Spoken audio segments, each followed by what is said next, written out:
Please take your seats.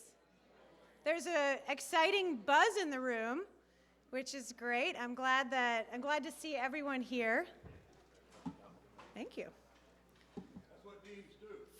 Fully hydrated by our dean. Thank you, Dean McHenry. We also have a lot of guests from the community here, so it's wonderful to see everyone.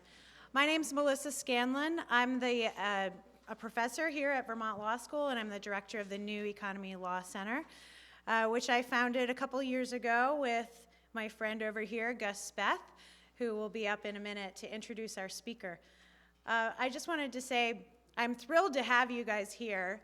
People are calling out for change, and one of the things that we wanted to do at this academic institution was to create a series of 4 events this semester and use our live streaming to create a global platform to educate not only here in Vermont, but anywhere in the world with an internet connection.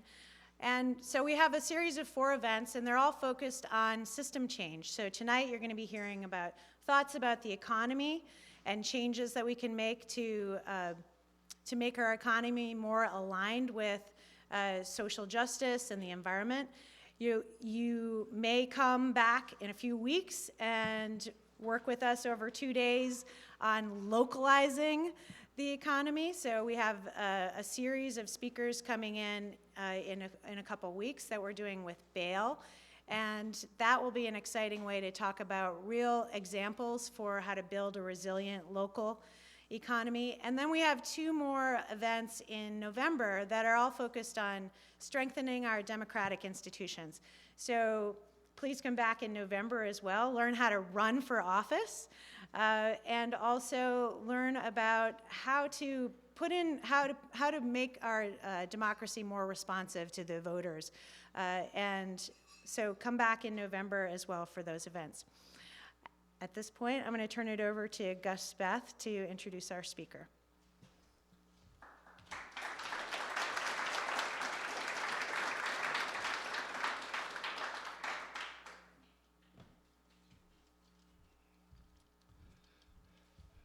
Good afternoon. It's great to see everybody, and it's great to be back at the law school. I want to begin by thanking Melissa for 3 things, really. Thanking her for the series that she just announced. This is a path-breaking area. This looking at the new economy, the whole development of the law of the new economy, and Melissa's been a leader in that with her book and with the center. And that's the second thing, to thank you for the New Economy Law Center and all that it is doing and will do in the future.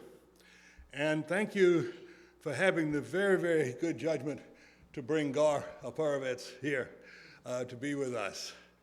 Where does one begin to introduce someone who is distinguished himself for so many years and is such a dear friend to me now? Gar launched the Next System project a few years ago, and he came to me and he said that he wanted me to be the co-chair with him of the Next System project. And I said, why? And he said he wanted someone younger to be the co-chair. And I always respond to that. He's had a career of great distinction, PhD. I'm going way back to PhD from Cambridge University. He was an endowed chair at the University of Maryland for 15 years or more. He's the author of numerous books. Early on, he was writing about the decision to drop the atomic bomb and atomic diplomacy. A lot more recently, he wrote America Beyond Capitalism. Just nailed it right there. And it was powerfully influential on me and quoted extensively in all my books. And now he's working on a new book, kind of a magnum opus, a culmination of a lot of years of deep thought, and I'm dying to see it. He served as a distinguished member of the staff of the U.S. Senate, working for Gaylord Nelson during the time when Nelson was sponsoring the first Earth Day.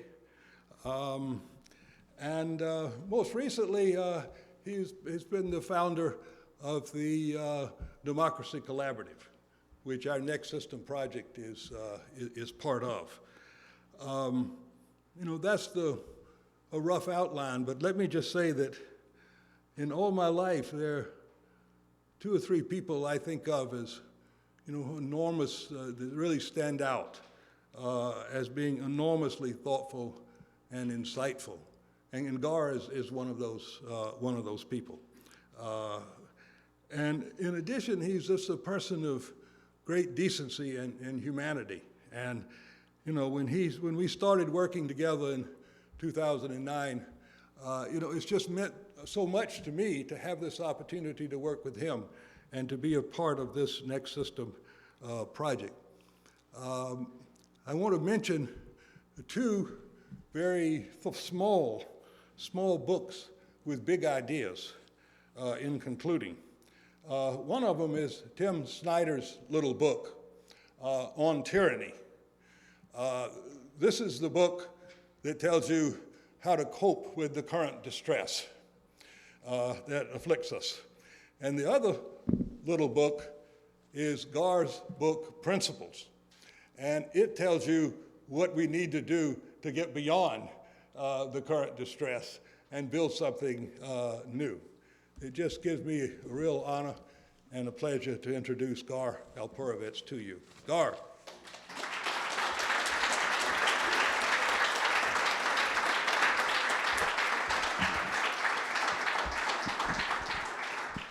Thank you, Brother Gus.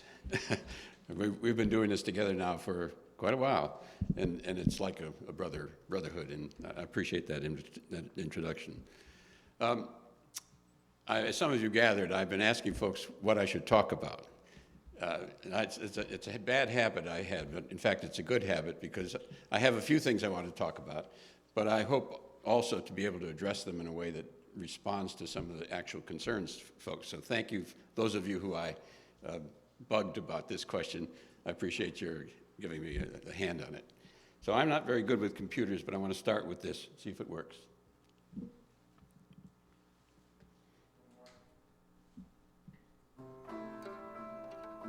We use this to begin the Next System project. Civilizations, in some sense, are like our bodies. If there's something systemically wrong, it's manifesting all over the place, in all our organs, and that seems to be what's going on in our world at the moment.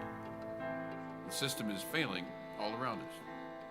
Our infrastructure is falling apart. Our jails are full and can't hold more people. Our young people are burdened with $1 trillion in student debt. We're in a heap of trouble. When the temperature of the Earth is starting to rise, that's a very bad sign. Our Earth is running fever, and it's running it because it's sick in many ways. In a country like the United States, the fact that anywhere from 45 to 50 million people are hungry, this is a problem. We can't go on like this. We can't keep moving toward climate catastrophe, nuclear war, persistence of inequality, poverty, famine. There is a systems problem. These are not one-off issues. They are interconnected, and we have to look at the system as a whole. It's time to talk about alternatives. It's time to talk about what's next. We need to be aspirational and be clear about the vision of the world that we want. What is the system that humanizes us? What is the system that opens up our imagination and possibilities of cooperation? Nothing is more important right now than to discuss how can we bring about this change. As systems fail, individual and community creativity explodes, and that's what we have seen. People in this country are solving the problems themselves. They're coming up with new models and strategies, and within those models and strategies are the kernels of a systemic way to move forward. land trusts, cooperatively owned businesses, Sustainable energy. state-owned banks. Urban gardening, urban farming. These small successes taken together are a proof of concept that this can happen on a larger scale. We're compelled to search for alternatives, not just analytically, but in how we live and what we do, how we organize our daily lives. And that has tremendous potential. Our actions and our imagination have to match the magnitude of this problem.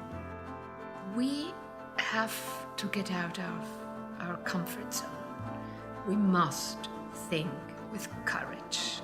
All bets are off in terms of our previous thinking. Our ways of thinking about the economy and our ways of thinking about politics have proven an abject and utter failure.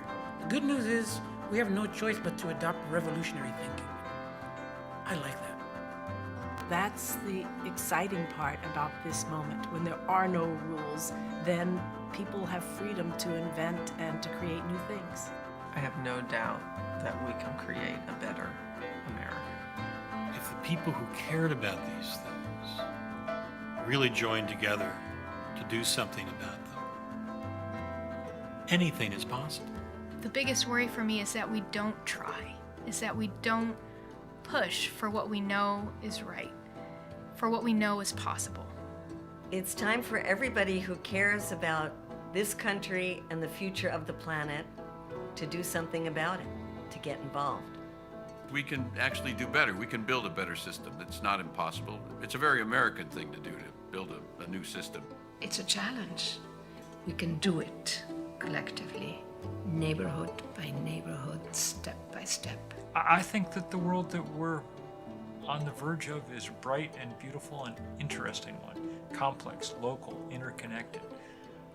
I hope we get there.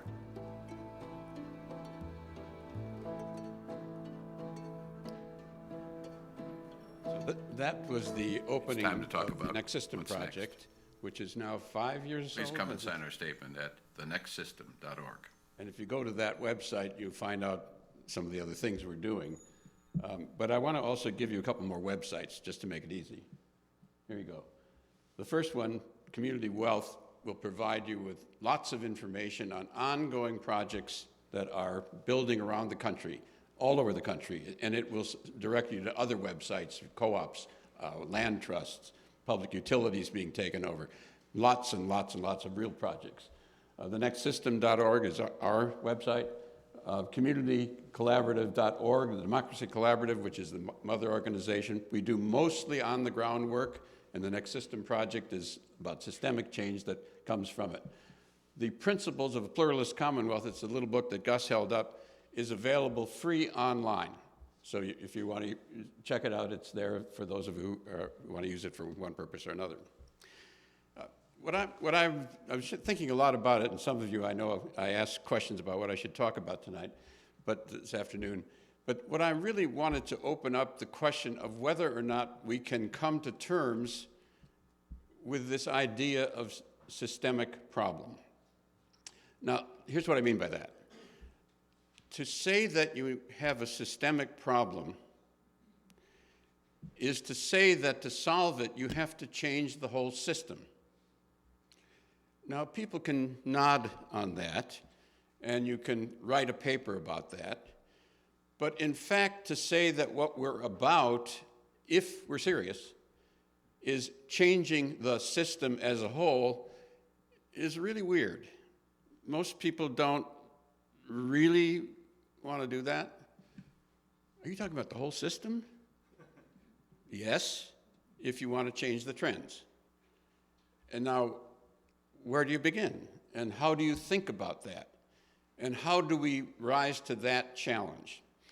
Now, as Gus mentioned, I'm an old Washington hand. I worked in the House and Senate, State Department. I've been there, done that. So I don't come at this as a kind of flamboyant radical. I am a radical, I guess, but I'm not I think about it, and I want to suggest to you the possibility.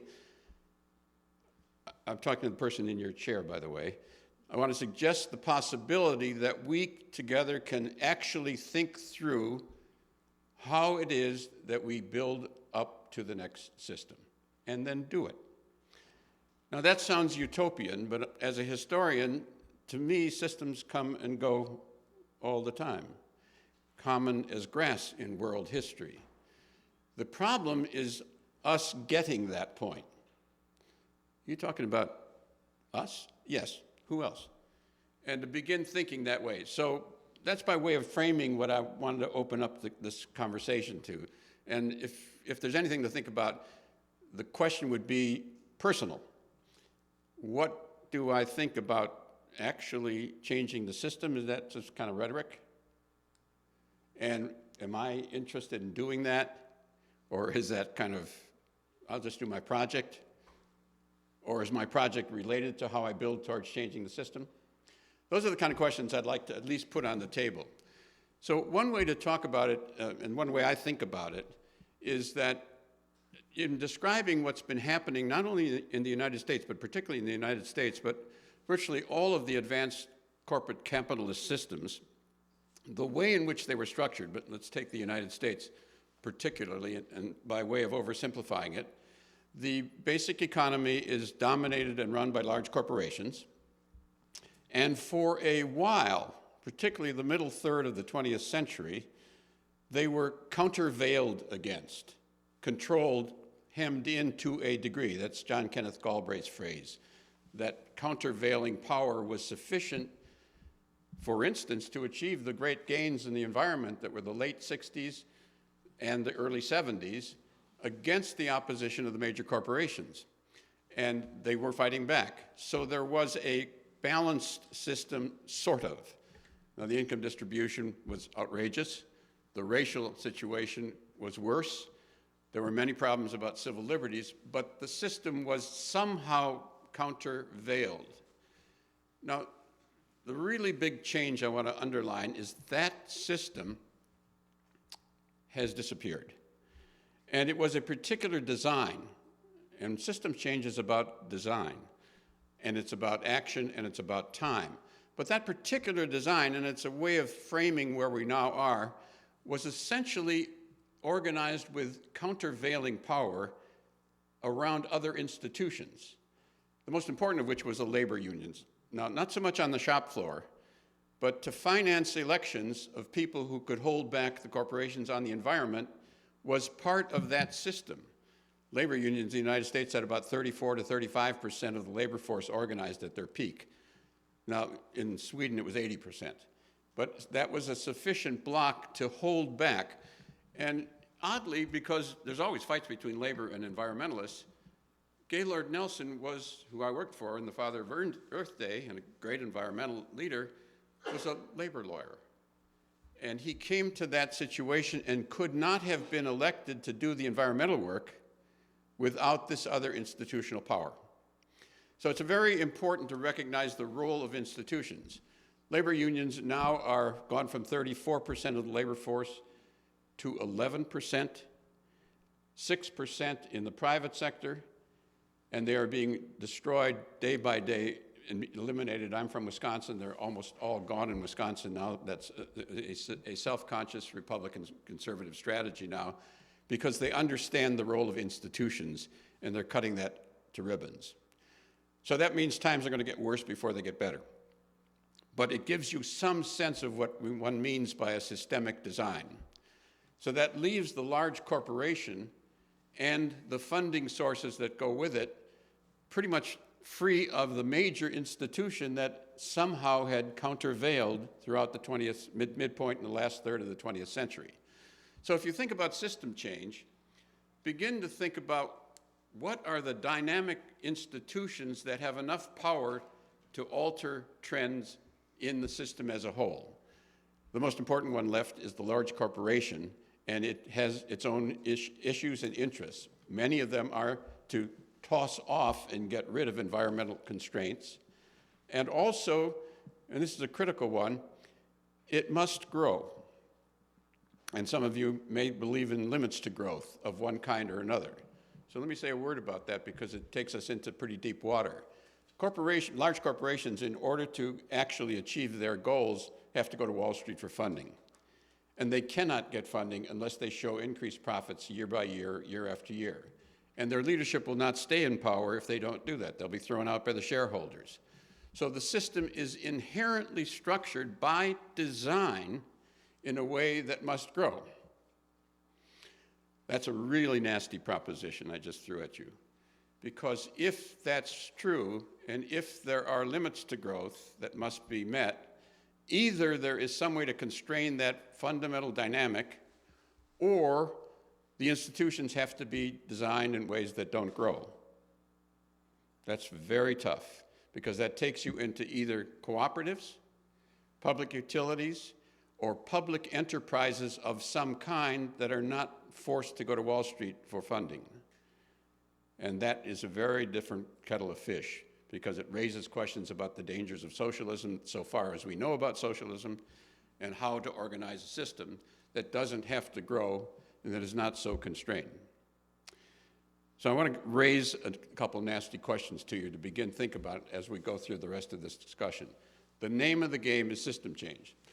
The second perspective I'd like to toss out for you is that the nature of the changing systems is very conventional. Systems are changed all the time in history. It usually takes people who want to commit for 2 or 3 or 4 decades of their life. Hello? It takes people who want to make long commitments and understand that that's the nature of the problem. But recurrently in world history, systems come and go. There is changes as common as grass. So as a historian, I begin from the perspective not, oh, Donald Trump is going to do damage to us. That's of course. But that the question is when and how we change the system as a conventional problem, not as something esoteric. So if I wanted to raise a second point to you is to say, changing the system, who, me? Who, me? Who else? And then ask yourself what it would take, not as a rhetoric discussion, but concretely, how would you go about it? And then where would you start? And what would be the way to build? And how then could you ultimately transform the system? So as a historian, as I say, I think of system change as common as grass in world history. I think the problem is for us to think of ourselves as changing the system. If you want a hero, and my great heroes in this regard, and one way to think about the problem in general, to frame it, my heroes are the civil rights workers in Mississippi in the 1930s. They were the ones who laid the groundwork, step by agonizing step, for what became the 1960s and the 1950s. The real work, it's easy to join a movement when a movement's moving. The really interesting work is when people are starting out laying down the foundations for what becomes transformative. So to the extent I'm preaching to the choir, I ask you to consider the question of system change not as, oh my God, how do we change the big corporations tomorrow, but how do we establish the ideas, the projects, the programs, the steps that move in a different direction, piece by piece, that lay a different culture, a different politics, but also don't ignore the power system that is now running the game. Now, one of the things I noticed, I don't know if you saw the New York Times this morning, I brought an excerpt along, because we are living in a system, it's not just Donald Trump who is a problem, I'll leave it at that. It is that the system of power he represents is now largely, as I said, unchallenged by other institutions. And for those of you who are interested in the environment, and I guess there are several here, the New York Times has a piece today, 48 decisions so far made on the environment unilaterally by the Trump administration. I'm only going to read you a few of them. 1, revoked Obama-era flood standards for federal infrastructure projects. 2, rejected a ban on potentially harmful insecticides.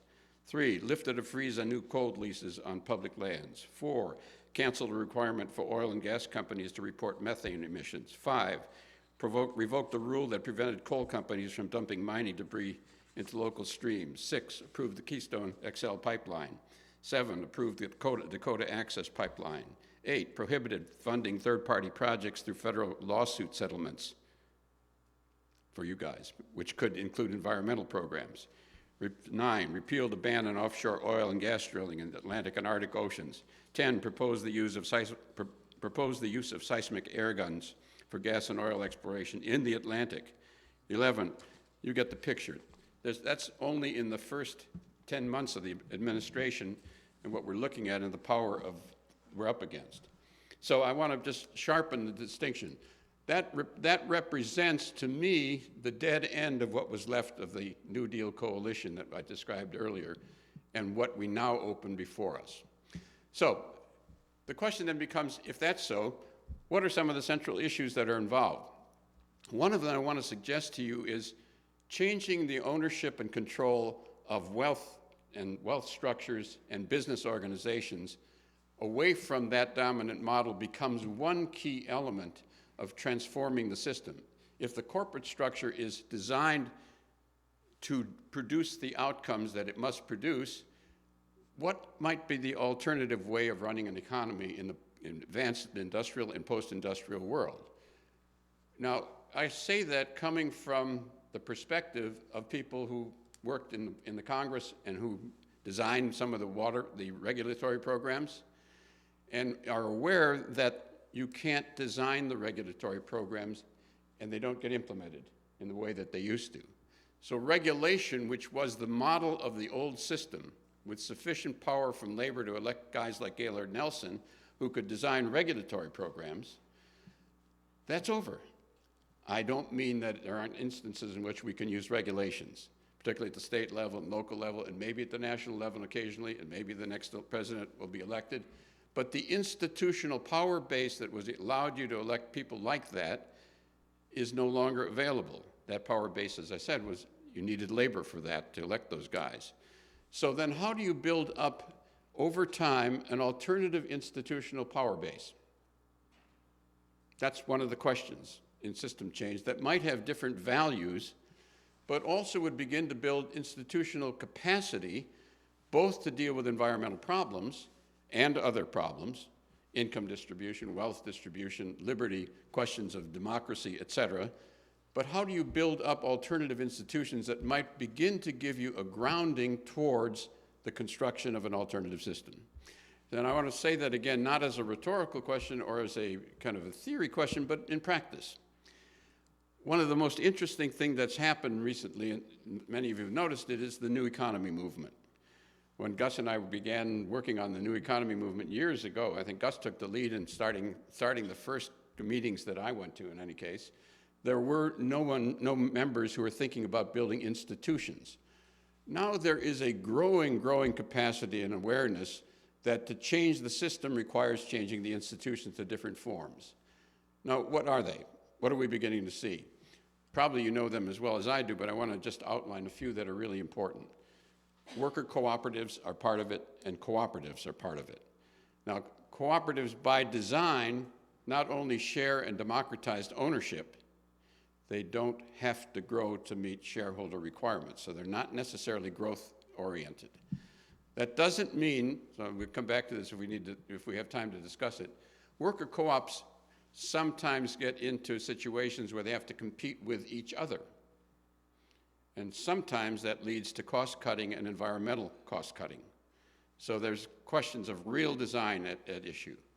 The second one, land ownership, not by cooperatives, but by geographic area. Land trusts can be an alternative specific institution that has the capacity to own and control capital, in this case land, but can be subject to environmental as well as democratic organization and ownership.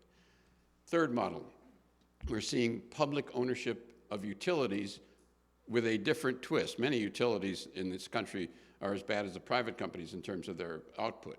But as you may have seen in Boulder, Colorado, an organized group of activists have taken over and forced the sale of the utility from a private company that was producing outrageous both pollution and CO2 production, and have taken it over and changing the whole structure of the utility. But that's another democratic ownership form that is not subject to regulatory structure. It is subject to regulatory structure, but the inherent form of the model doesn't require it to grow and doesn't require it to output pollutants, and that's what you're really looking for. We're beginning to see discussion of public banks. Have you been following this? The public banking movement started out about 10 years ago saying that if you want to finance the next economy and the new economy, it's not going to come from the big banks, it's not going to come from the private banks. There need to be publicly owned banks throughout the country. At that point in time, there was one, the Bank of North Dakota. You all know about it? The Bank of North Dakota has been there 100 years, over 100 years now. It is a state-owned bank. This is one of the most conservative northern states in the country. State-owned bank. It's been there just about 100 years. It was put together by activists and progressives 100 years ago, and it's still there, operating in support of small business, cooperatives, farmers, et cetera. It's taken for granted. It's not regarded as socialism with a big S. It is socialism, if you like, but there it is. The public banking movement thought it could not get very far. There are situations around the country now in Philadelphia, New Jersey, the guy who's running for governor and will probably win, one's a New Jersey State Bank, Washington, D.C., Santa Fe, Denver, Los Angeles, Oakland, several places around the country very active in building public banks, and not all of them will succeed, but we're seeing such an explosion of people who realize that if you want to finance the next round of co-ops or land trusts and so forth, you're going to need public banks because the private banks won't do it. And what's really interesting about this one, for those of you who want to watch the transition from projectism to system change, I'll say that again, from projectism, which is very important, projects are vital, but moving from projectism to system change, take a look at public banks, because they were an idea about projects, and then people began to get the idea, no, that's not what this is about. What we're about is laying down the groundwork in banking so that we can begin to actually alter the system. And that's a very different personal perspective. Footnote, I am talking about your perspective on the matter, where you're coming from, what it is you want to do. And let me sharpen it. Do you want to do projects, or do you want to alter the system?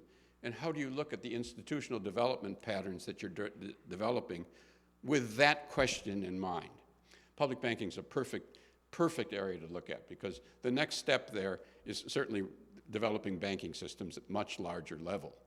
The laying down the groundwork at this point in time of ideas, of practice, learning how to do it well, is the necessary precondition of what happens when we begin thinking about the bigger banks that at some point go down again. So that laying down of groundwork is important.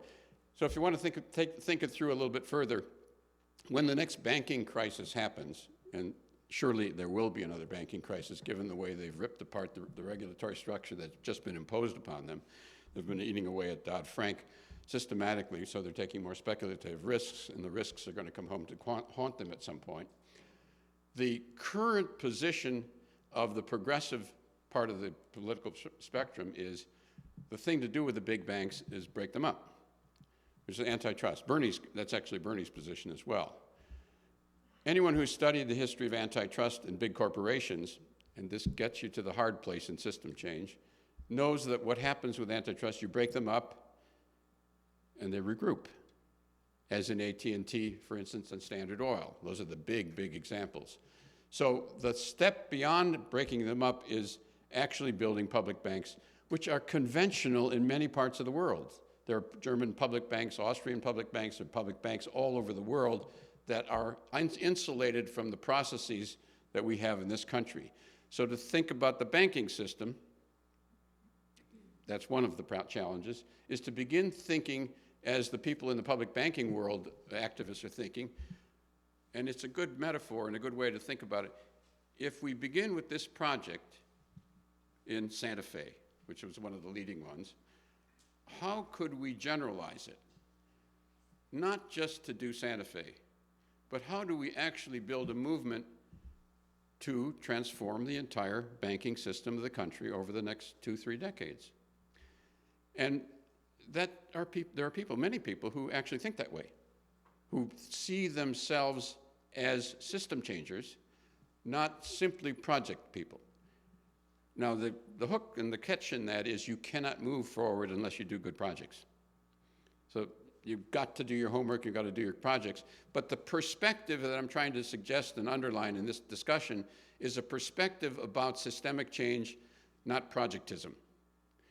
Lots of people get involved overwhelmingly in the new economy movement, out of which I come and out of which Gus comes, in the projects that are really exciting. They are very important.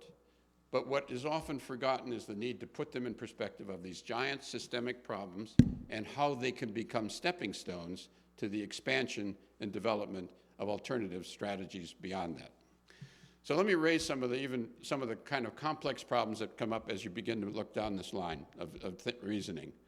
At the local level, you can begin to see in many cities the outlines of structures that begin to suggest an entire local systemic development process that is going on now and could be taken forward from project to system design. What does that mean? One element is public banking. Lots of that going on. Another element is cooperative ownership. Lots of that going on.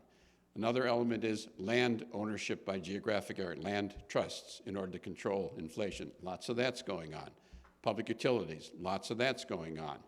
The next step so that the pieces of the puzzle, rather than seeing systems as a rhetorical problem, the pieces of the puzzle can begin to be assembled and are being assembled self-consciously in some cases, not self-consciously in other cases, with a view to the whole, a different mix and a different vision of what's possible and what might be developed over time.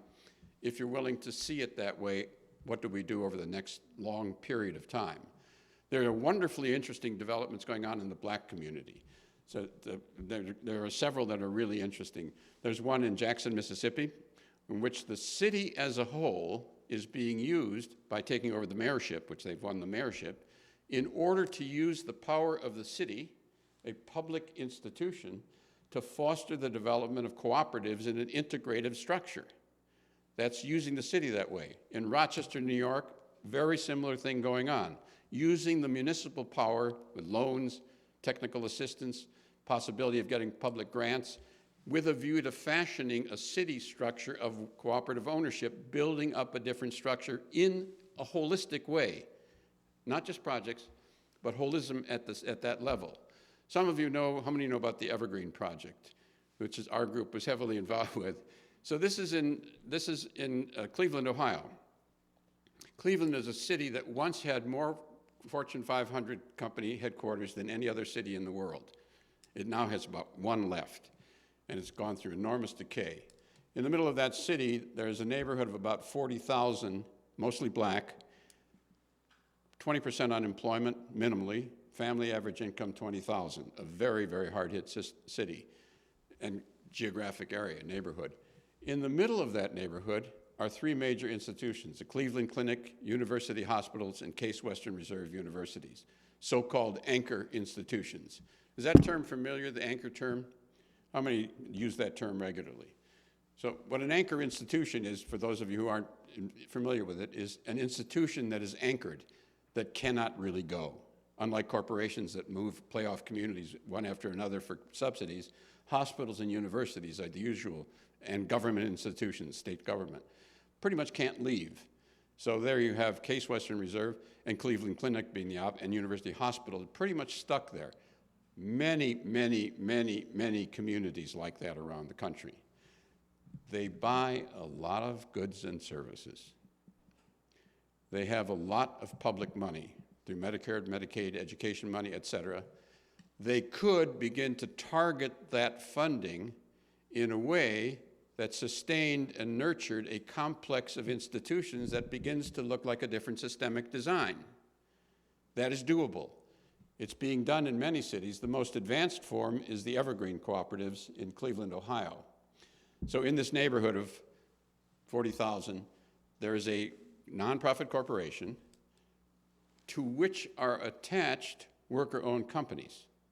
They are not free-floating worker-owned companies. They're part of a complex.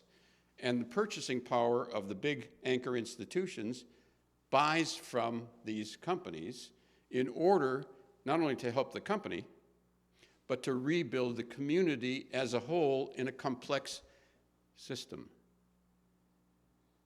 It takes you to another stage. And some of them are, one of the most advanced, one of them is a very advanced laundry, industrial scale laundry. That's probably the greenest one in the country, certainly in the Midwest and probably in the country. Uses about a third of the water, a third of the heat, and is very successful. Large institution, not just small. Another one is a solar installation company, which is getting contracts all around, but in particular has one of the largest solar fields in the Midwest. And on the surfaces of the hospitals and universities is another set of their construction, providing jobs and money and building out scale. And the third is a very, very large-scale industrial greenhouse capable of producing 3 million heads of lettuce a year. So the project, this is another piece of the puzzle I want to urge as part of my sermon today, if you forgive me, beginning to see that we can move, if we actually want to change the system, we can do local projects. Absolutely, you can't get anywhere without local projects. But it's also possible to begin thinking, how do we change the system in one community? And how might we do it over the next 5 to 10 years? How might we begin to get to scale so that the structure of the major institutions in the community reflects different values? And there's a couple, those 3 cities there's lots of cities doing this in different ways, but those 3 are really interesting ones that are developing that way. Oakland has got some really exciting developments. Richmond, Virginia's got some exciting, many cities are beginning to take just this next step in the direction away from projectism. Projects are important, but projectism is narrowing, towards more complex, holistic systems at the level of the community as a whole. So you get the direction of that, and if you go to these websites, you'll find many examples of that as well. A third step, how do we actually begin to imagine what do we do with the most powerful, advanced corporate capitalist system in the history of the world at the level of the nation state? And we're talking about both what do you do about big corporations, things that are inherently big, and things that may not be regulatable, that they're too powerful. There is an explosive discussion now of new forms of public enterprise. We're actually having meetings this coming week with one of the big experts in Britain. We've been working a lot with the British Labour Party, who's picked up on all of a sudden on what can be done, that institutions that don't have to grow, the growth issue, and might be pulled out and isolated, made into public institution, much more transparency. Where does it make sense and where doesn't it make sense? That discussion is building up. There's a man named Combers who's led the fight in Europe, but a couple of our people at the Next System Project, Thomas has begun working in developing public enterprise forms. That's the next big structural issue that's on the table, because we all have avoided what do you do about the big stuff? And somehow, what is the structure? If you want to talk about system change, what are we going to do about the big stuff? Knowing full well that the socialist systems have been worse on the environment in many cases than capitalist systems. How do we actually achieve responsibility, not growth-oriented by necessity? How do we get models that actually begin to shape that? How do we think about it? How do we begin to experiment with it? How do we, and it's very personal. So all these questions, if you're interested in system change, are not theoretical problems. They are that. They're very personal. So I want to offer you the challenge. I'm talking to the person sitting in your seat, by the way. How do you want to change the system? Including the big stuff. Really. That's the name of the game. Not only local projects. You can't move it all without developing local projects. But if you want to do system change, you need to begin to think through what does it look like. And knowing that corporate capitalism has its problem and state socialism was worse, what the hell is it you want? And if you don't know what you want, why should I talk to you about this? Or why should we listen? So it's personal, not just theoretical. Now, one of the things Gus has done, hats off big time, he's been organizing a massive national and increasingly international discussion of that question in a serious way. What is it, 27 papers now, Gus? 28? It will be when we get yours. You're going to get it, Gus. I'm still working on this mammoth book. But there are 28 or 27 very serious papers about how to organize an entire system. Contending papers. You need to have that discussion. It's like the time of the Federalist Papers in the United States, when people actually said, what should the Constitution look like, really? And that debate, Gus is going to go down in history as having kicked off that debate big time. There are really interesting papers. They go all the way from state socialism in the democratic form to very anarchist forms to communitarian forms, but they are developed. They're not rhetoric. They're really systemic, serious things to chew on. So if you want to play this game called changing the system, some people here want to change the system. If you want to change the system, then one of the problems is to systematically organize your own thinking. What the hell do you want? And if you don't like state socialism, you don't like corporate capitalism, and you don't have another idea, why are you talking to me? So it's time, and what's exciting to me, and I think to Gus, we have seen this progression around the country. Both of us were involved in the early days with the new economy movement. We have seen this progression of people moving from projects and continuing doing the projects. You get nowhere without the projects. But beginning to ask questions about how one organizes a community, and then how one thinks about an intelligent, thoughtful way of thinking beyond corporate capitalism and state socialism, and actually getting into it. That means discussion groups, serious courses in colleges and universities, maybe even at law schools. The next stage is, as we've been talking about, what's the Constitution really going to look like? All these things seem utopian until you realize that that's what happens in any major systemic change era. Now, I want to go back to because it sounds very utopian and rhetorical, I want to go back to think through with you that the beginning point is always practical. But if you're not doing something practical on the ground, you're not doing something. So I am not in any way trying to offer an argument about high-flying utopian thinking that's abstracted from on-the-ground practice. The question of systemic change begins with doing things real. But the problem I do want to raise with you is that to the extent it stays at that level, it becomes projectism and is easily picked off by the power structure. So the question becomes, how do you actually think through, and particularly in a group like this and at law schools, where you can begin to think about legal structures that can protect and build upon what's going on in a way that actually begins to set an architecture that helps you build through and developing these designs. And then the process is pretty obvious in this country, and it's one of the most wonderful things about the country, from my point of view, is its great varied possibilities. You can begin in some state to move the ball forward in some situation that is workable, and then somebody else can see it. It is that the decentralization of the United States offers that extraordinary possibility, which is not true in many countries. And so to the extent we can pull something off in Minnesota, and certainly in California, and in Vermont and New York, beginning to show a path. There's some really interesting things going on in the Bronx in New York with the organizing problems of a black and brown community and the Montessori Hospital being the anchor institution there. They are taking on the whole structure of a very, very complex sub-community, Bronx. But it is a model that can be looked at in different cities, in Illinois, in Chicago, in Wisconsin, where I'm from. So we're beginning to see that extraordinary kind of cross-fertilization, not at the project level, a lot of that's going on, but at the next stage of community and neighborhood restructuring level. So I want to encourage you, to the extent you're beginning to think about it as a system problem, and not simply a project problem, and not simply an environmental problem. So let me underscore that piece. Because I think this was not a mistake, it was a situation of the time when I worked in the Senate and Gus was working in the White House.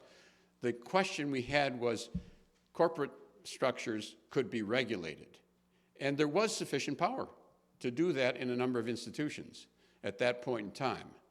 And with the power of the labor union organizing, the little discussion we've had earlier. The question is, what happens next if we don't have that structure? Or can we get back to it?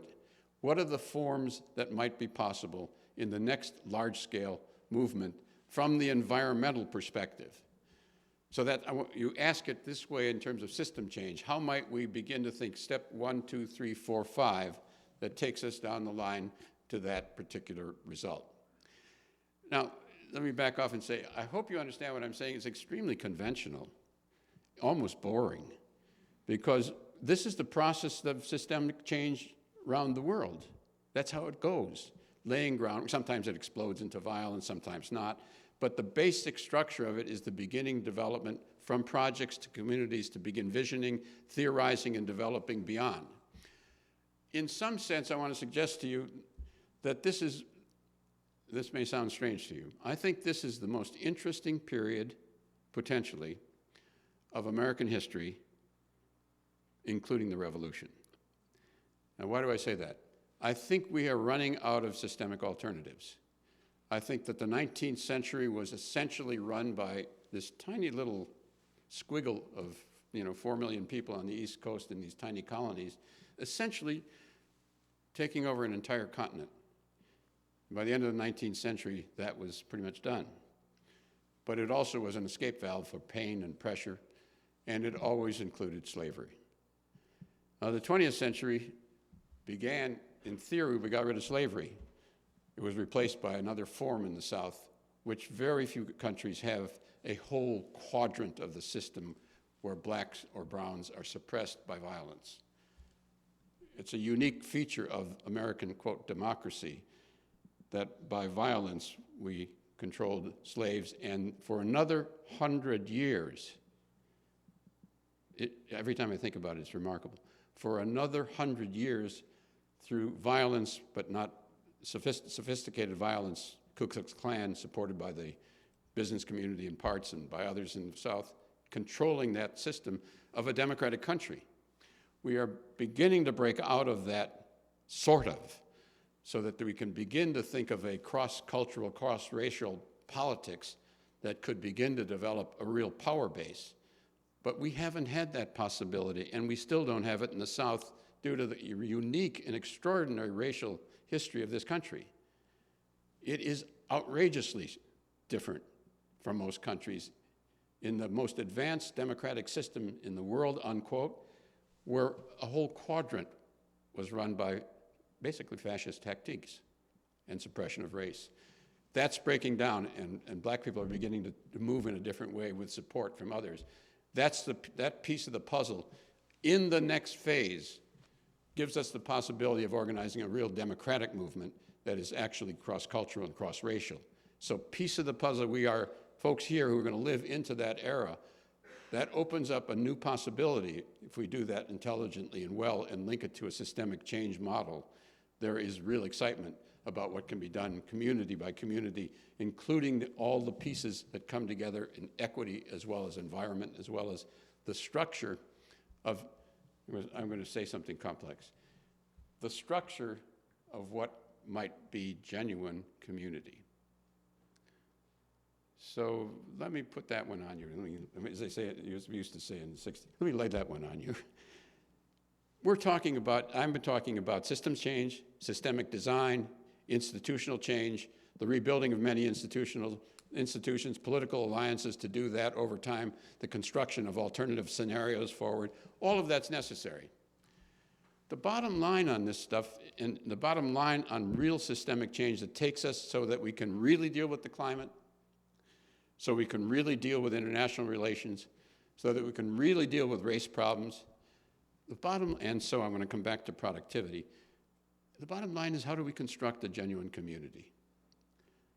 There's a difference between good projects and good values and structures that actually begin to build us and see each other as part of a community together, who share and care together.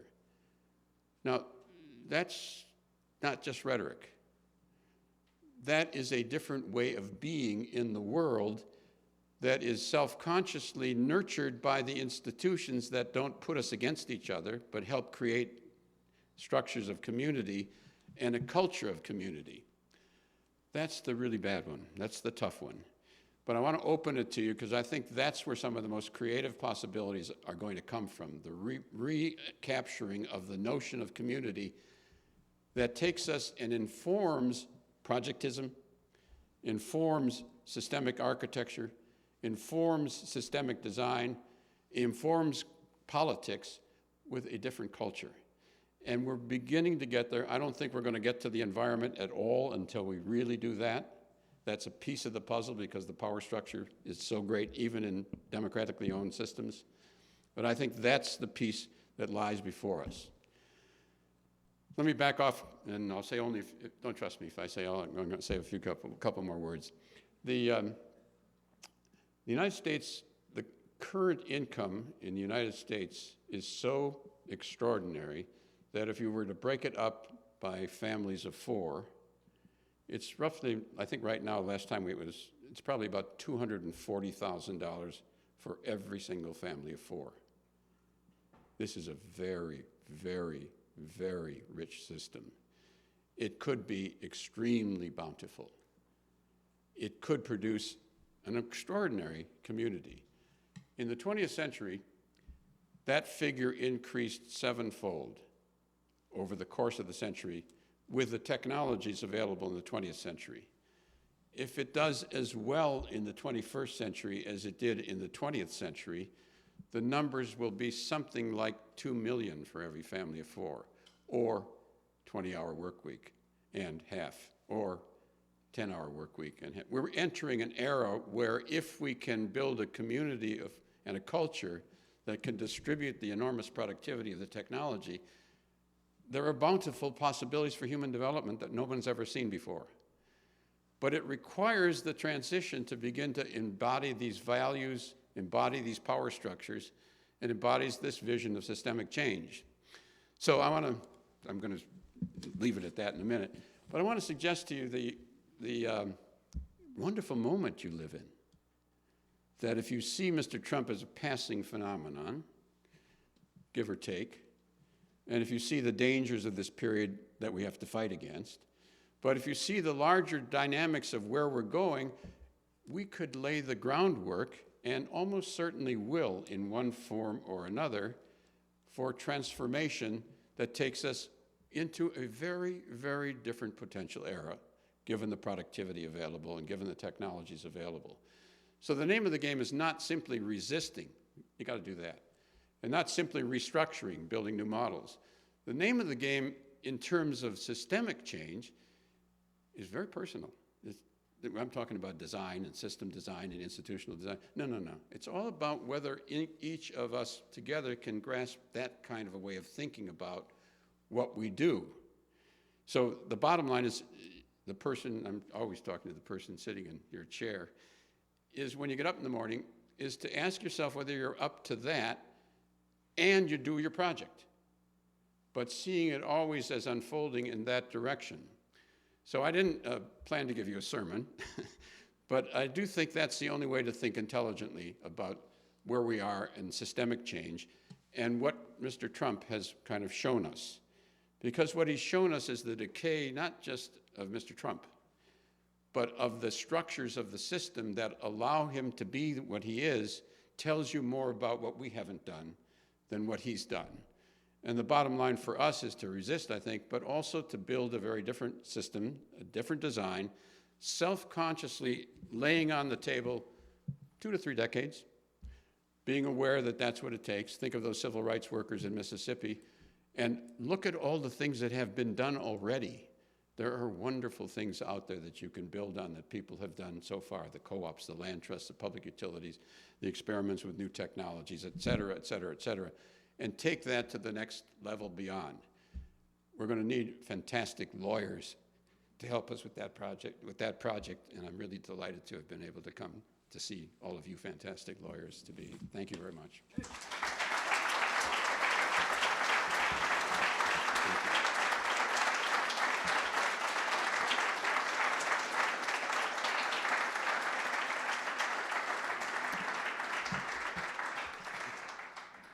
Wow. Nobody does it better. He's ranging beautifully from the future dream to the practical reality on the ground. And well, we have some time now for questions, comments. If you would go to the mic right there so that we'll capture it all for the people who will be looking later and are looking at the videos now. Just form a line and somebody come forward and take the first one. Gar's going to give us good answers to all your questions. Thanks, Gar. That was a great talk, so thank you. I'm just curious, what is the best way to deal with or incorporate those sectors or segments of society that are most opposed to progress, and do we need to do that to get to the next system? I think I'm going to give you two answers to that. One is, I'll give you three answers. I don't know.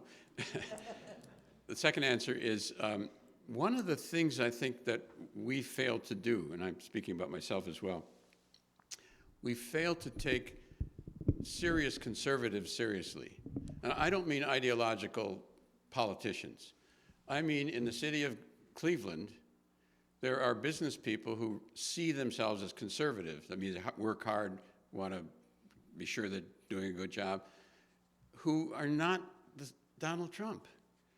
They may not share your values exactly, but you know, they want to help out in this project in Cleveland, and they want to do something useful.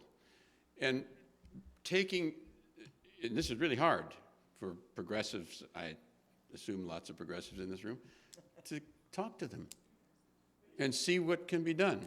So that's distinct from the ideological barons who are promoting propaganda. I find, I'm from Racine, Wisconsin. I find I can talk to my buddies who I went to high school with who are business people. And by and large, they're open to something that makes sense. So let me underline that. Something that makes sense, good projects, that you can explain why it's good and why you should do it. And if you can't do that, you shouldn't do it. So so this is a part of the sermon. Talk to conservatives on the ground, and you find out some of them will really be very helpful and are not Donald Trump. Good. I want to say one word first. Carlos Santos is here, and I hope you'll be able to say a few words. She is working on an extraordinary project about how we actually do with the big oil companies, and just won a prize for it too. So she's part of our staff.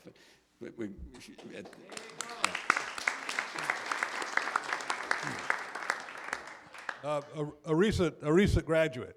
So I think about how you were going to summarize this. You've made this presentation a lot, but we want to hear from you. In a moment, whenever you're ready. Hi. So you made some comments about different institutional forms, cooperatives and things like that, and I was curious if you could just comment a little bit about crowdfunding. And I've been inspired by a lot of what I've seen this year, and I was hoping you might have something to say about that. I have only nothing to say except it's really it's really a good invention. And think about these things of, you can use crowdfunding, but also notice the model. Somebody invented the damn thing. You can invent, try things out. It's a wonderful period to do that, and that's one of them. They're saying, go ahead and experiment, don't be afraid to fail. Yeah, exactly. Say it again, louder. Go ahead and experiment, don't be afraid to fail. Yeah, exactly. Thank you for coming and for speaking.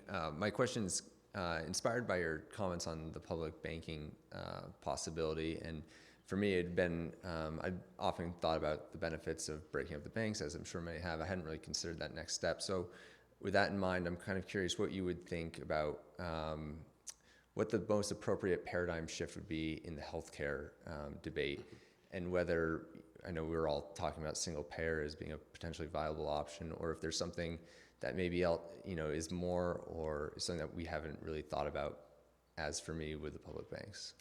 So the answer is I don't know, but we're actually working on that right now intensely, because there's a lot of discussion.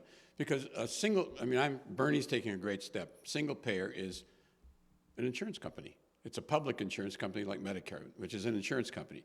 The whole structure of the industry is still privatized. That is, the hospitals, the doctors, the doctor companies, the pharmacists, the pharmaceutical companies. It's public. Medicare is an insurance company. So the design of a whole system is very interesting to think about. Now, two things to say about that. If I say two, don't trust me. Probably three. One, as you probably know, we have about 18% of the GDP is spent on healthcare. It's about double the share of any other advanced country. Double. About $1 trillion wasted a year going into the current system if you look at the other models around the world. Outcomes, we are at the bottom. I was going to read you some of this. We are at the bottom of the list on literally every major health outcome, from age, people's death times and age, particularly worse for blacks and browns. On virtually every measure internationally, we are at the bottom of the advanced systems. We pay twice as much of the GDP. So one piece of it is perhaps a single payer. I think the really other interesting piece is whether we begin to develop exciting models on the ground. Now, there are some really interesting co-ops, community-wide co-ops. Seattle has an interesting one, and Denver has a very interesting model. But I think those are the two places. A third piece of that, by the way, is hospitals now under Obamacare, they all have to, in order to get some of the public funding, they have to do something for the community. And usually that means free services in some places through the emergency rooms. They can also invest in the community to rebuild the economic health of the community under the new regulations. So that's beginning to be developed. They see that the way, you want to know, if you want to look at the health statistics, look at the zip code. It's almost entirely by where poor communities and the health that goes down, and largely black and brown. But now hospitals can be using some of their power and procurement power, but other power to help rebuild communities as a health problem. So that's about as far as I can go with it. But those are the principles we've been working with. But notice that's a semi-socialist system. The whole Medicare system is a public insurance company. And that's the direction that Bernie wants to take, and I think it's a good first step. Thank you for being here. I want to give you a little background for my question. One of the courses that I'm in this semester is focusing on the water crisis in Flint. And one of the big questions there right now is, with all the money that's coming in to help solve the many problems that they have, what to do with the money to sort of create a prosperous place for, sort of in the long run. And so I was relating that to what you were talking about in Ohio, and I thought that I was hearing a little bit of the idea that out of crisis comes opportunity. So what sort of implications does that, the idea that out of crisis comes opportunity, have for system change? And sort of going off of that, to what extent is our society not going to do anything until their backs are up against the wall? And also, to what extent are our backs already up against the wall? You guys got another hour? Let me just address the one piece of it, if I can. I think what we very often don't do in thinking about Flint, we don't say what would make sense. I mean, like, really. That would be, how would we structure the industry? And then how would we do it over time, from A to B, from minor to vote? And how do we structure the tax base, and how do we change the government? The water problem becomes necessarily right up front. But if you ask the question that's being done in Jackson, Mississippi, or in Rochester, that's not the question. The question is, how do we make one community healthy and whole? Starting where? Where we are. And seeing and wrapping the specific problem within that larger frame. Now, to say that is, I'm sorry to say, it throws 25 years on the table. But that's the name of the game. You want to change the system? I would begin thinking that way and then finding the best place to start.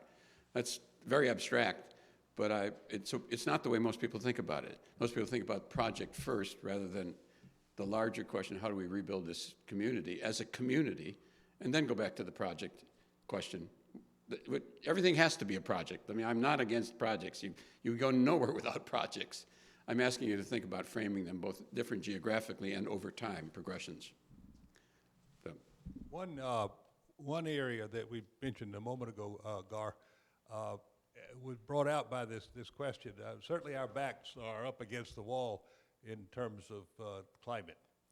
We've been very, very delayed in responding in any meaningful way. And Trump, speaking of crisis, is going to pushing our backs more tightly against the wall. And so what's the opportunity? What's it really going to take? And we begin to think about ideas that yesterday did not seem plausible, but under the circumstances of dealing with a crisis in climate, we have to think about some of these big ideas. And Gar has talked about the need to think about the big corporations as well as building up a system of smaller ones that can grow but need not. And this is what Carla has been working on I think it would be great if you took a moment to the mic, Carla. Come on up, Carla. Up here or over there, and talk about this big idea that I think we can safely say is gaining currency, even though it's wasn't plausible yesterday. Yeah, so the idea is actually Garinga's idea, but I was lucky enough to be in the next phase of iteration for this idea. And what we are proposing is actually the buyout of the oil industry by the government and we show through history we have a great historian in our team, that it can be done, although it's expensive. It can be done for a third of the price of the buyout that happened in the aftermath of 2007-2008 crisis. We are calling the project Quantitative Easing for the Planet. This quantitative easing is the name of the monetary tool that the government used to create 3.7 trillion without costing American citizens and taxpayers a dime. So for the past 3 months, I've been actually working to develop the idea, the theory of change, how actually I see this happening and how we think we can reach into a point that a change in the government willingness to actually act on favor of climate can happen. Last month, I had the opportunity to pitch this idea to 3 big foundations, Oak, Packard, and Good Energies, and they actually giving us a seed grant to move forward. They truly believe that. So what I think it comes back to what Gar was mentioning. We need to start putting the systemic perspective in place. There's precedents, and systems change is more common than usual. I had 5 minutes to present, and basically my presentation had nothing to do with the buyout plan or the specifics of the plan on how it's going to be financed. It's actually how I see this happening, and I could build the case with the past precedents of 10 years ago in the United States. We nationalized financial institutions, insurance companies, and even an auto maker, the General Motors. And if you can build up on how simple and common it's actually system change, you can actually make the case and people can start thinking of how can we do, but this time around not to save Wall Street or bankers, but actually have a purpose to, instead of just saving them, actually save the planet as well. So yeah, I'm looking forward, and it's been good 3 months.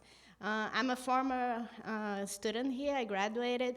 I work in the institute, so all the basis to actually work with these 2 geniuses and actually try to keep up with their ideas and move forward came mostly from this institution. So take advantage while here, just emerge. And you have Pat also. Everyone's so available. All these masterminds are so available, and it's truly a unique experience. And you might be joining us in the next year or so. So take advantage.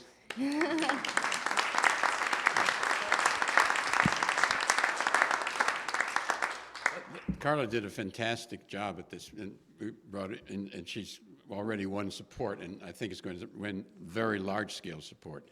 That's my reading of the way the foundations have responded to what she's done. Let me just to add a footnote or two for people. What the technique is called. How many people know what quantitative easing is? You shouldn't know if you. The bank's Federal Reserve Board creates money out of nothing every day. That's really hard for people to get. There's no little piggy bank. They press a computer and $3 trillion is awarded and they buy up public bonds. That's how it's done.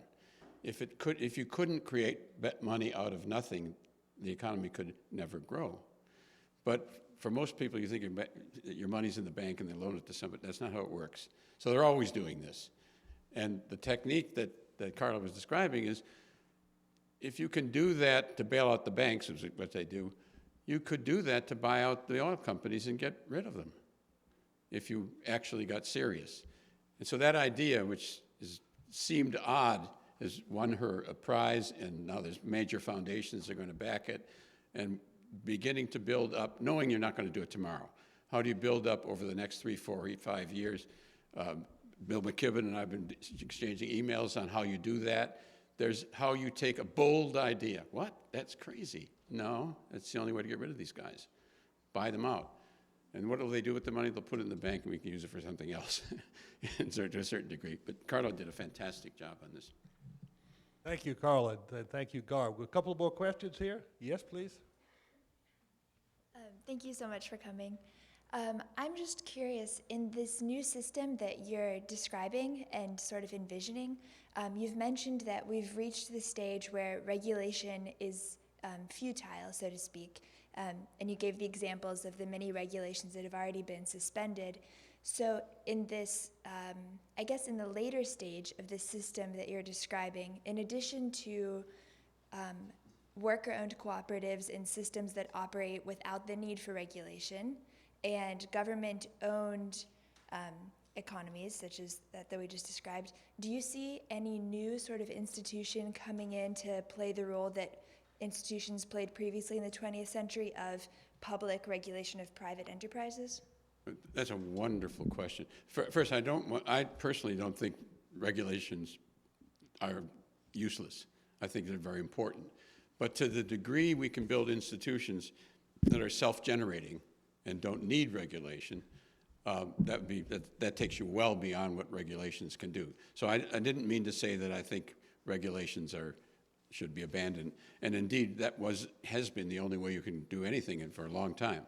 So that's a very broad generalization. But I think to the degree we build up more and more institutions that are self-generating, they will also inform the political culture that will help us with the regulatory systems in a different way. Now, that's very abstract, but that's about all that's how I think about it. And I don't know let me put it this way. There's a great thing to spend the rest of your life on. Okay. I meant that. Please, keep coming. Hi, thank you for your talk. My question is, how far can you go with utopian thinking to the point of, eliminating conversation? For example, I love the single payer idea, but I'd love to see Big Pharma just disappear off the entire planet and have pharmacies that distribute prescriptive food to people to eat healthy. Yep. But at that point, these people don't want to have a conversation about that. And so, at what point does the utopia turn into the dystopia in the other party's mind?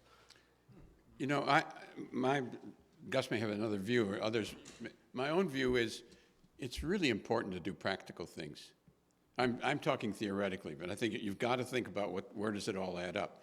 But actually demonstrating that it might be workable, even in small scale, I think is a big deal, because it gives people the possibility of thinking, well, how can we expand and extend that to so-called utopian thinking?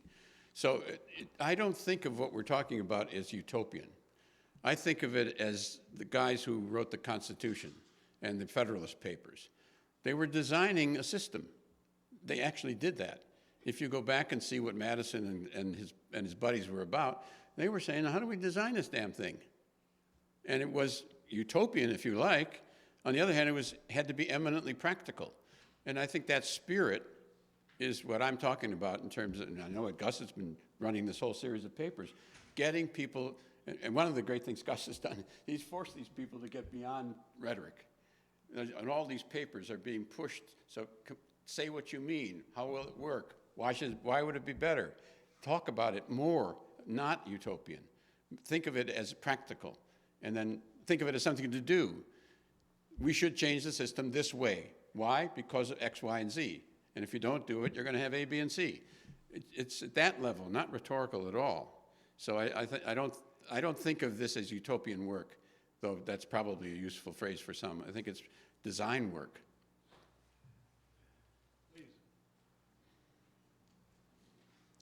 Hi, Thanks for coming. I was just wondering how you reconcile the kind of 2 to 3 decade time frame that you had proposed with the imminent nature of the climate crisis that we have been talking about, and sort of the fact that while we engage in this more ponderous systemic change that's idealistically peaceful and utopian, there are poor people and communities of color and widespread suffering amongst not only this country but also sort of nationally, and part of that is because of this $240,000 per family standard of living that this country enjoys.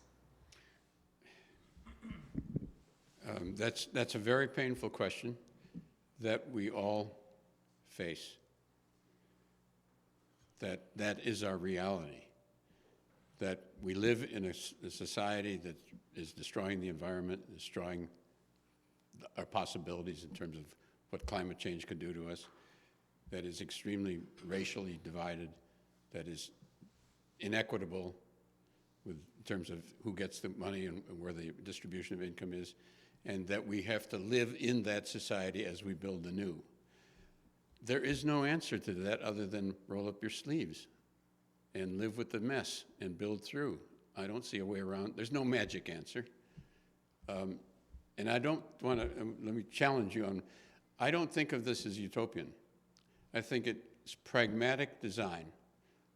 If you don't like the way the systems work right now, and there are some people in the room who may have some challenges about the system. If you don't like the system, what the hell do you want? And if you don't know, why in the world should I listen to you? Really? Because implicit in the environmental movement is an alternative systemic design that nobody's willing to cop to. And I am suggesting to you, this is what Gus has been doing big time, I'm suggesting it's time to cop to we're talking about system change, and then say what it means and what it's about, rather than rhetoric. Now, rhetoric's good in some places, but that's what most people actually think about systemic design, but don't talk about it. They don't talk about the implications of what it is they're really saying. And that's what this is about. Getting upfront with it and airing it and noting the mistakes, having a debate about it. A lot of it's foolish. We need to know that. Some of the ideas are good, some are bad. We need a rich debate and get beyond the place we're stuck now.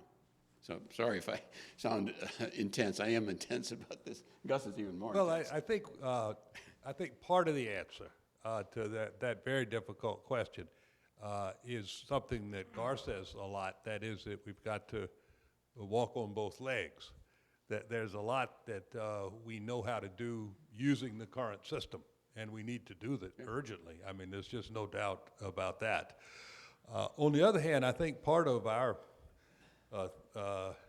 perhaps inarticulated thinking is the hope, really, that there's a snowball effect that's possible.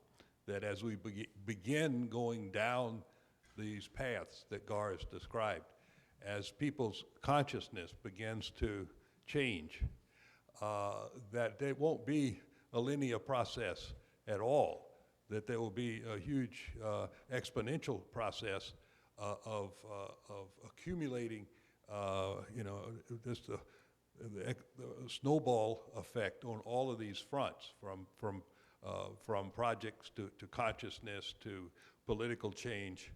And so I think we have to hope for that. We have to hope that this is not a sort of asymptotic process or a linear process, but it's an exponential process. And we start in every way we possibly can and build as fast as we possibly can.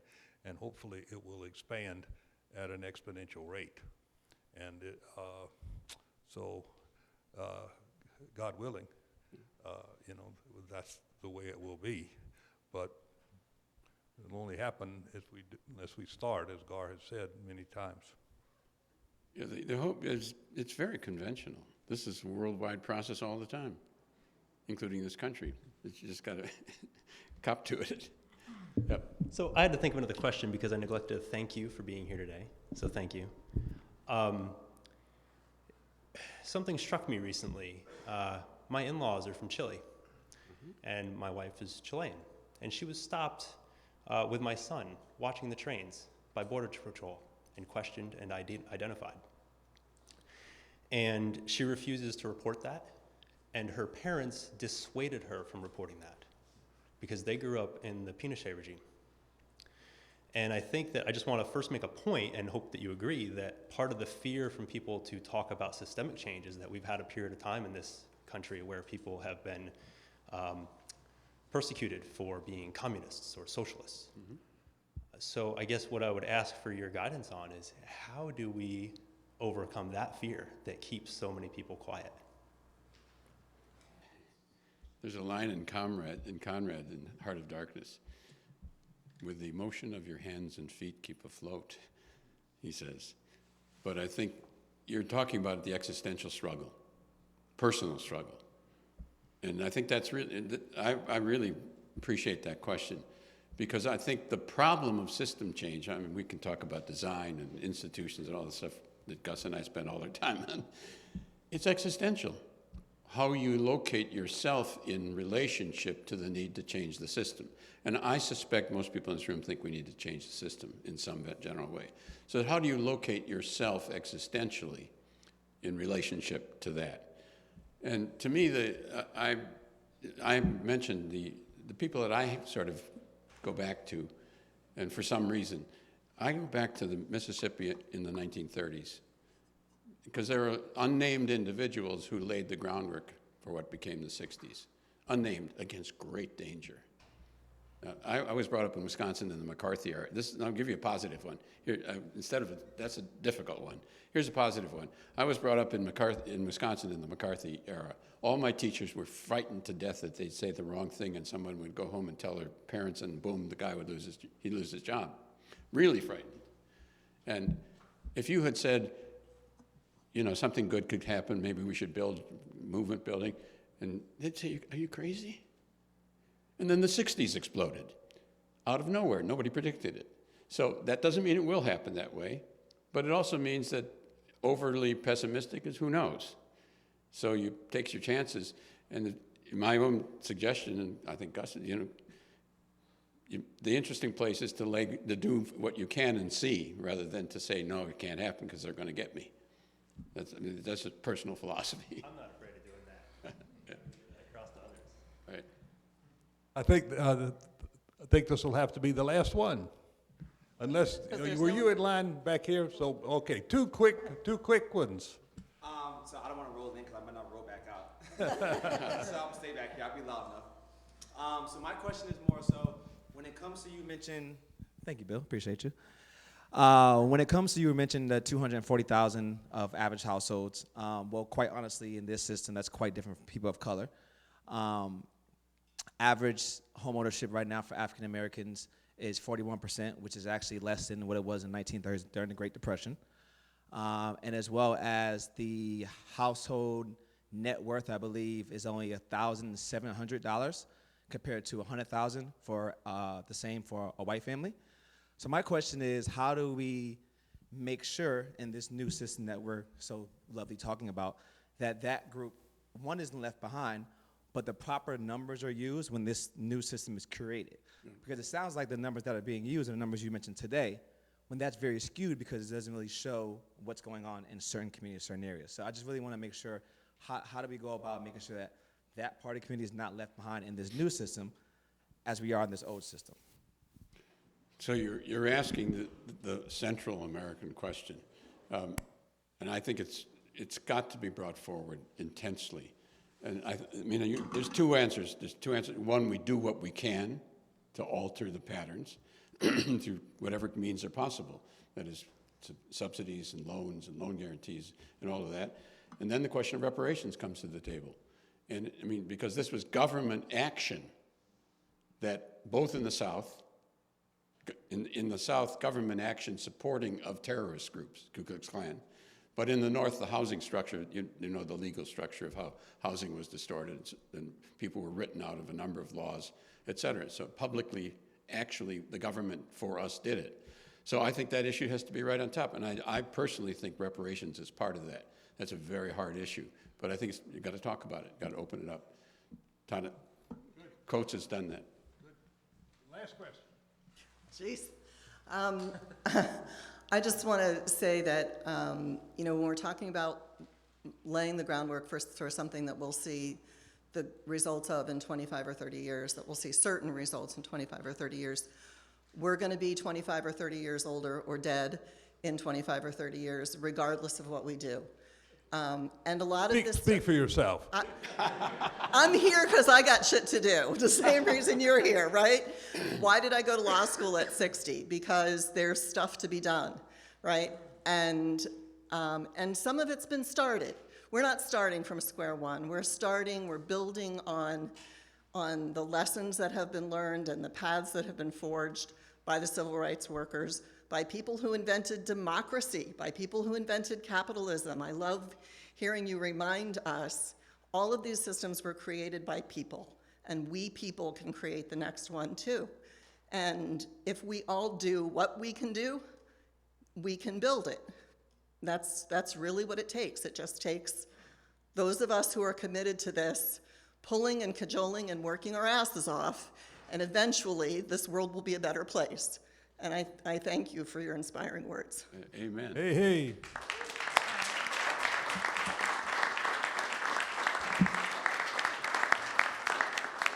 Well, thank you. That was beautiful, and one of America's great people. Thank you. Wonderful, thank you. And my brother.